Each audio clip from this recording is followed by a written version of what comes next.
A recent study found that 59% of Americans can't handle a $1,000 emergency, not because they're lazy, not because they don't want to save, it's because money leaks out in places they don't notice.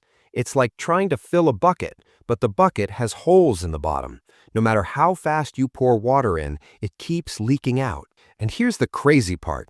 While most people can't cover an emergency, many of them are still buying crypto and stocks to build wealth. So that's why in this video, I'm going to show you the smartest order to invest your money. Not random tips, not what some influencer said. A simple, step-by-step path that can save you over $100,000 in your lifetime. And once you see it, you'll never look at money the same way again. Let me quickly show you why the order matters. Most people think, if I invest early, I'll get rich faster. But that's not always true. Imagine this. You have $5,000 of credit card debt, growing at 22% every year. But you're investing your money in the stock market, earning around 10%. Sounds good, right? Wrong. You're actually losing 12% every single year. It's like trying to run forward while someone is pulling you backward twice as hard. On screen, imagine your money bleeding out of a hole, because that's what's really happening. And today, we're going to fix that. We're going to walk through the 7 steps, and honestly, most people only need the first 3 or 4 to completely change their future. Before you even think about investing, the very first thing you need is an emergency fund. And I know that sounds boring, but this one step is the reason many people stay broke their whole lives. Right now, about 42% of Americans have no emergency savings at all. And the people who do, their average savings is only about $500, which isn't even enough to fix a car problem. This is why emergencies become disasters. Without this safety money, you end up using credit cards, taking loans, or selling your investments at the worst possible time. So here's the simple plan. Your emergency fund has 3 levels. Level 1 is what I call the panic buffer. This is just $1,000. This covers the small emergencies that hit you out of nowhere, a doctor visit, a flat tire, a sudden bill. Your goal is to save this in the next 2 to 3 months. Think of it like filling a progress bar from 0 to 1,000. Once that's done, you move to level 2, 1 month of your expenses. Just add up your rent, food, bills, and minimum debt payments. If that number is $3,000, then your goal is $3,000. This gives you breathing room, so 1 bad month doesn't destroy you. And then comes the full safety shield, 3 to 6 months of expenses. If you have a stable job, 3 months is fine. If you freelance or do contract work, go for 4 or 5 months. If your family depends on one income, or if your job is based on commissions, aim for 6 months or more. And where do you keep this money? In a high-yield savings account, not the stock market. These accounts pay around 4 to 5% in 2025. You can use banks like Ally, Marcus, or American Express. Don't keep this money in stocks, and don't keep it under your bed. This is your safety net, your shock absorber, the thing that makes the rest of your investing plan actually work. If you're enjoying the video so far, make sure to hit the like button. If you want more videos on how to manage your finances, make sure to subscribe to not miss out my new videos. Alright, now that you've built your emergency fund, let's move to the step that can change your whole financial life, getting rid of high-interest debt. This is the step most people skip, and it's the reason they feel like they can never get ahead. The average credit card today charges about 22% interest, and many cards go into the high 20s or even over 30%. Think about that for a second. If you owed a friend $100 and they asked for $22 every year just for borrowing it, you would think that's crazy. But that's exactly what millions of people pay to credit card companies. And here's the mindset shift that flips everything.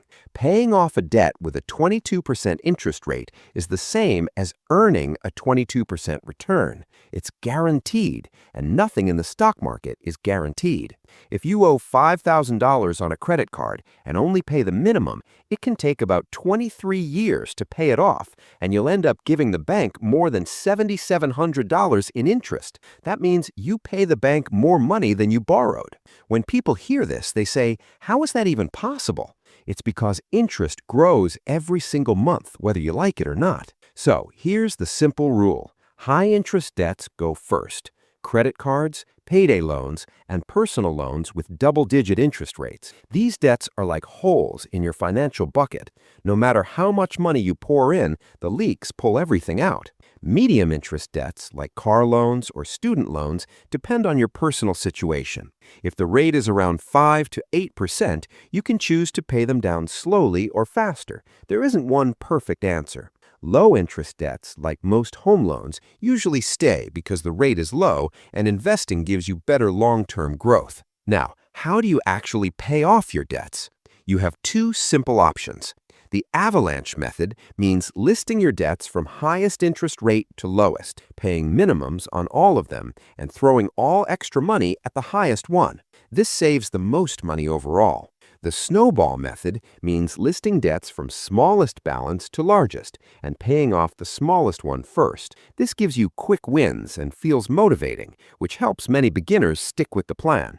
Neither method is wrong. The best method is the one you'll follow every month, because once these high-interest debts are gone, your money finally starts working for you instead of against you. And this is the moment many people feel for the first time ever like they're actually moving forward. All right, now that your high-interest debt is gone, here's where things start getting fun. This next step is where most people's wealth really begins to grow. Step 3 is maxing out your IRA. And if you stay with me for the next 2 minutes, you'll understand why this one account alone can change your entire future. Most people think their 401k at work is the best place to invest, but here's the truth. An IRA often gives you better investment choices, much lower fees, and way more control over your money. Many 401k plans have fees of 1% or even 2%. That sounds tiny, but watch this. Just a 1% higher fee can cost you over $100,000 over 30 years on a $500,000 portfolio. Think about that. $100,000 gone just because of fees. That's why so many smart investors start with an IRA first. Now let's look at the numbers for 2025. If you're under 50, you can put in $7,000 per year. If you're 50 or older, you can put in $8,000 because the government lets you add an extra $1,000 as a catch-up. And don't worry, $7,000 sounds huge, but it breaks down to about $583 a month or $135 a week. Many people think investing is for rich people, but it's really small weekly habits that build the big results. Now let's talk about the question everyone has: traditional IRA or Roth IRA? Here's the easy breakdown. A traditional IRA gives you a tax break right now. Your taxes for this year go down, and you pay taxes later in retirement when you take the money out. This is usually best for people who earn more now and expect to earn less later. For example, someone making $150,000 now but expects to live on $60,000 in retirement. They usually pick traditional. A Roth IRA is the opposite. You don't get a tax break today, but all your money grows tax-free forever, even the growth. This is amazing for young people or anyone who expects to earn more in the future. For example, a 25-year-old making $50K who will likely make more over time. Roth is usually the better deal because their taxes are low right now.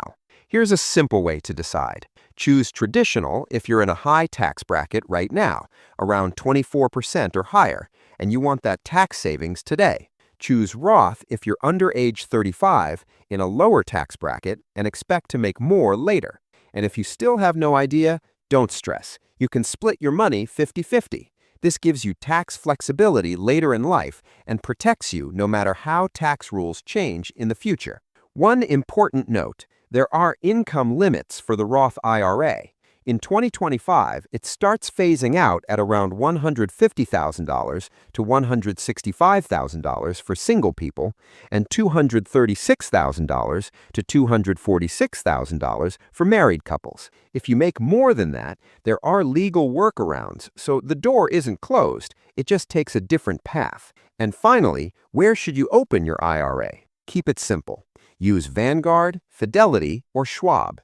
Pick low-fee index funds like a total stock market index or an S&P 500 fund. Make sure the fee is under 0.10%. That's it. Set it up once, automate it, and let time do the work. because at this point, your money isn't just growing, it's finally working the right way. All right, we've made it to the final step, and this is the part most people get wrong from the very beginning. Step 6 is your taxable investment account. This is where a lot of beginners start, but it should actually be your last priority because there's zero tax protection here. Every time your investments grow, you pay taxes. Every time you get dividends, you pay taxes. So we save this for last, but it's still great once you've maxed everything else because it's the most flexible.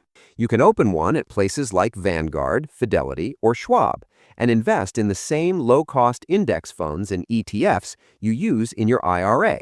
ETFs like VTI or VOO are especially good because they're very tax efficient, and if you hold your investments for more than a year, you get lower long-term tax rates, which helps a lot.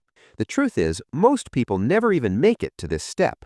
But if you follow this order, you're already in the top 10% of savers, and this sequence alone can save you $50,000 to $100,000 over your lifetime. And if you want to know exactly how to manage your paycheck so you can actually put money into all these steps, make sure to watch this video.